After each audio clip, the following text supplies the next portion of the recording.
Hello dear friend, news 2.0 में आपका हार्दिक स्वागत है।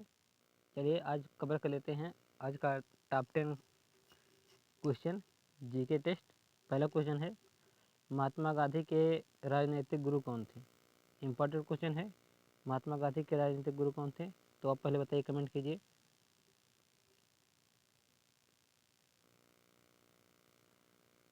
तो महात्मा गांधी के राजनीतिक गुरु कौन थे? आपका उत्तर हो जाएगा D, Gopal Krishna Gokhale. Dear friend, Gopal Krishna Gokhale को महात्मा गांधी का राजनीतिक गुरु कहा जाता है। इंपॉर्टेंट क्वेश्चन है। चलिए ये कह रहे हैं, गोपाल कृष्ण गोखले ने पहली बार राजनीति में 1889 में इलाहाबाद में हुए कांग्रेस अधिवेशन में प्रवेश किया। गोखले उदारवादी होने के साथ साथ सच्चे राष्ट्रवादी भी थे। गरम दल के लोगों ने इन्हें दुर्बल हृदय का उदारवादी एवं अंग्रेजों ने छिपा हुआ राजद्रोही कहा। इन्होंने 1905 में बनारस में हुए कांग्रेस अधिवेशन की अध्यक्षता की। चलिए अगला क्वेश्चन है, कह रहे हैं बहिष्कृत भारत पत्रिका से संबंधित थे। तो डियर फ्रेंड, पहले आप कमेंट कीजिए। चलिए उत्तर जान लेते हैं। कह रहे हैं बहिष्कृत भारत पत्रिका से कौन संबंधित थे? तो वह संबंधित थे डॉक्टर B.R. अम्बेडकर जी। चलिए आगे देख लेते हैं। कह रहे हैं डॉक्टर भीमराव अम्बेडकर ने 1927 में मराठी भाषा में बहिष्कृत भारत पत्रिका का प्रकाशन किया था। आगे कह रहे हैं 20 जुलाई 1924 में इन्होंने बम्बई में बहिष्कृत हितकारिणी सभा की स्थापना भी की थी। बाल गंगाधर तिलक ने मराठा तथा केसरी मराठी पत्रिका निकाली थी। जो केसरी पत्रिका थी वो मराठी भाषा में थी। ज्योतिबा फुले ने 1873 में सत्यशोधक समाज की स्थापना की। इनकी एक पुस्तक गुलामगिरी भी है। आत्माराम पांडुरंग ने 1867 में रनाडे के साथ मिलकर प्रार्थना समाज की स्थापना की। अगला क्वेश्चन है, कह रहे हैं भारत का प्राचीनतम पर्वत कौन है? वेरी वेरी इंपॉर्टेंट क्वेश्चन है, कई बार एग्जाम में पूछा भी गया है। तो पहले आप कमेंट कीजिए उत्तर। चलिए देख लेते उत्तर। कह रहे हैं भारत का प्राचीनतम पर्वत कौन है? तो भारत का प्राचीनतम पर्वत है अरावली की पर्वत। कह रहे हैं भारत का ही नहीं विश्व का प्राचीनतम अवशिष्ट पर्वत अरावली पर्वत है। यह भारत के उत्तर पश्चिम भाग पर उत्तर पूर्व से दक्षिण पश्चिम दिशा में विस्तार पाया जाता है। इसकी सर्वोच्च चोटी गुरु शिखर है और इसकी ऊंचाई 1722 मीटर है। ये पर्वत अब अपरदन और आच्छादन के कारण घिस पिट कर काफ़ी नीचे हो गए हैं। इसका निर्माण प्री कैम्ब्रियन काल में हुआ था। चलिए अगला क्वेश्चन जान लेते हैं। कह रहे हैं नागार्जुन सागर बांध किस नदी पर बना है? तो डी फ्रेंड, नागार्जुन सागर बांध जो आपका है ये बना है कृष्णा नदी पर। कहाँ बना है? तो आंध्र प्रदेश में बना है। चलिए कह रहे हैं आंध्र प्रदेश में कृष्णा नदी पर नागार्जुन सागर बांध का निर्माण किया गया है। महानदी उड़ीसा राज्य में बहती है और इस नदी पर हीराकुंड बांध परियोजना का निर्माण हुआ है। गोदावरी नदी पर पोचमपाद परियोजना का निर्माण हुआ है। नर्मदा नदी पर नर्मदा सागर परियोजना है जो गुजरात राज्य में स्थित है।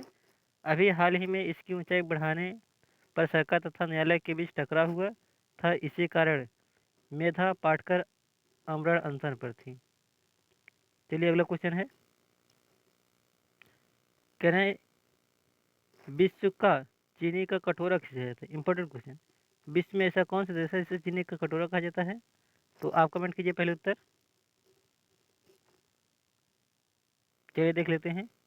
कह रहे हैं विश्व में चीनी का कटोरा किसे कहा जाता है? तो क्यूबा देश।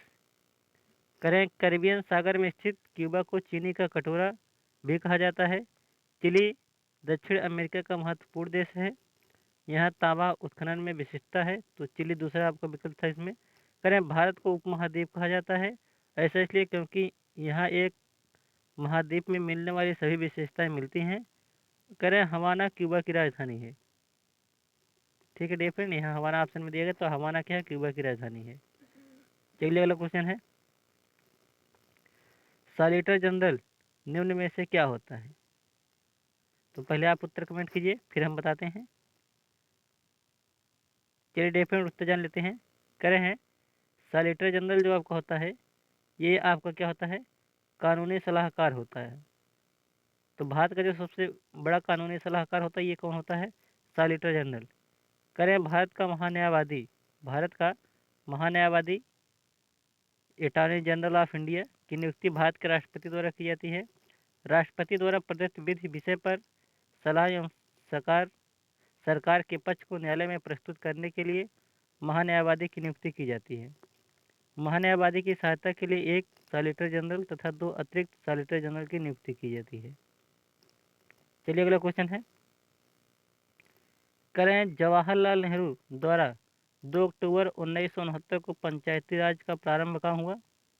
तो डियर फ्रेंड, इसका प्रारंभ आपका हुआ था जवाहरलाल नेहरू द्वारा 2 अक्टूबर 1969 को पंचायती राज का प्रारंभ कहाँ हुआ था?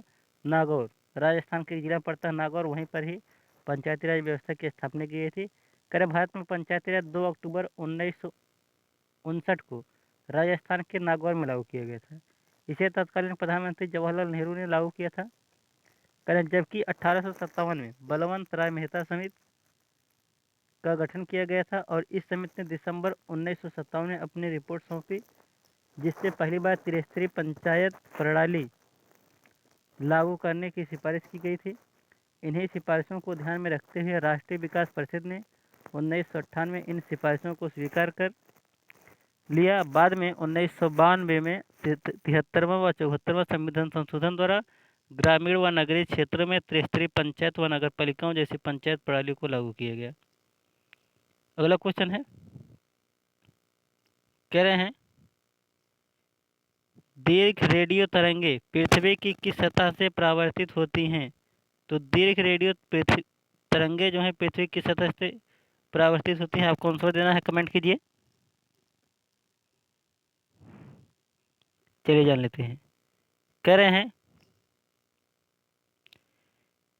दीर्घ रेडियो तरंगे पृथ्वी की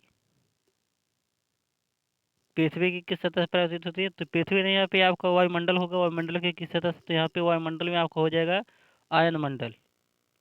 डियर फ्रेंड, कह रहे हैं आयन मंडल को मुख्यतः रेडियो तरंगों के परावर्तन मंडल के रूप में ही जाना जाता है।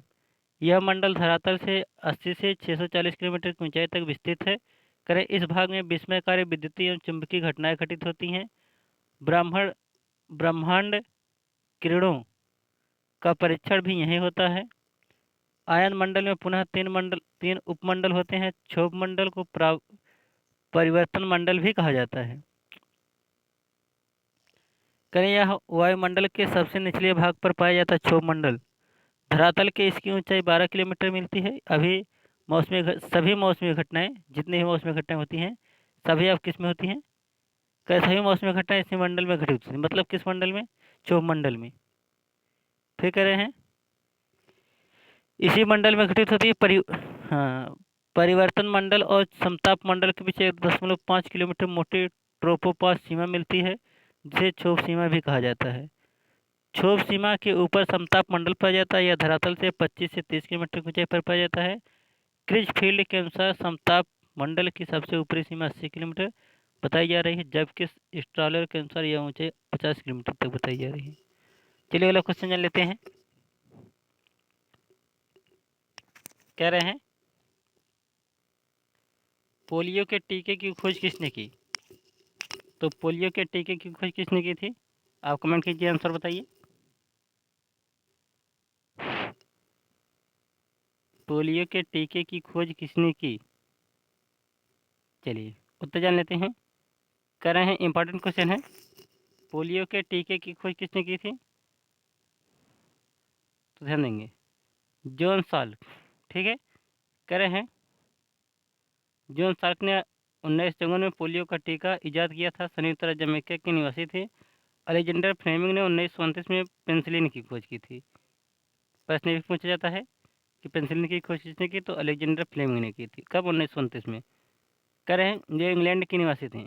टीबी बैक्टीरिया की खोज रॉबर्ट कोच ने की थी।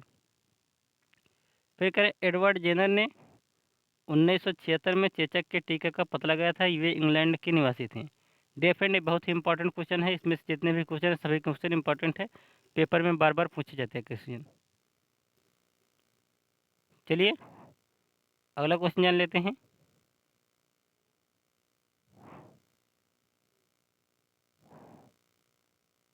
तो अगला क्वेश्चन है, कह रहे हैं मानव शरीर में रक्त का थक्का किस विटामिन से जमता है? तो देख लेते हैं, कह मानव शरीर में रक्त का थक्का किस विटामिन से जमता है? उत्तर कमेंट कीजिए आप। चलिए ठीक है, जान लेते हैं।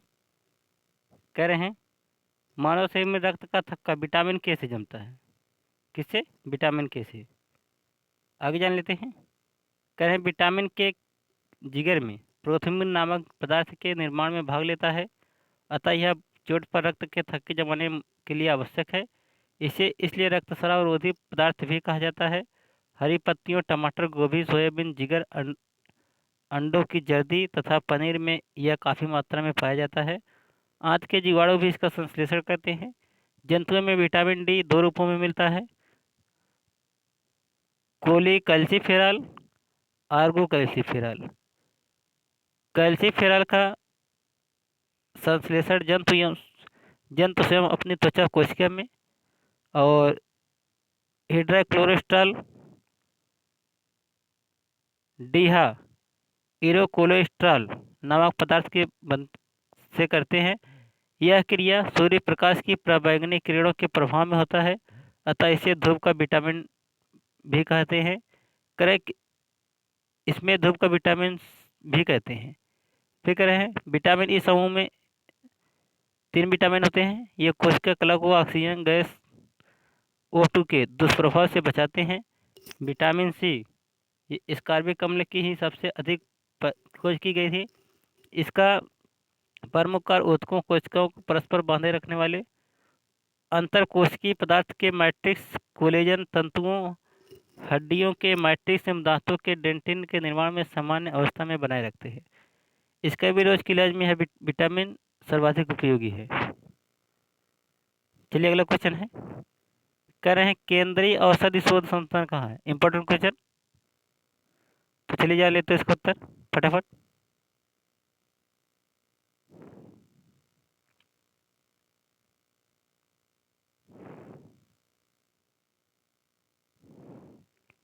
कह रहे हैं केंद्रीय शोध संस्थान लखनऊ में है।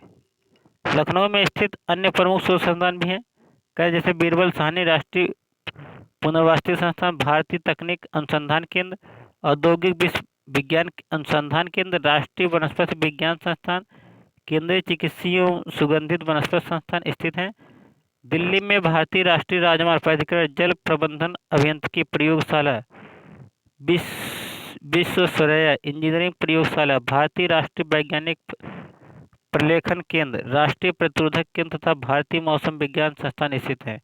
हैदराबाद में इसी प्रकार हैदराबाद में कोशिका तथा आणविक केंद्र, राष्ट्रीय भू भौतिकी अनुसंधान केंद्र और शिमला में केंद्रीय आलू अनुसंधान केंद्र स्थित है। इंपॉर्टेंट क्वेश्चन बनता है कि भू भौतिकी अनुसंधान केंद्र और शिमला में केंद्रीय आलू संस्थान स्थित है। प्रश्न आता है कि केंद्रीय आलू संस्थान केंद्र कहाँ स्थित है? तो शिमला में स्थित है।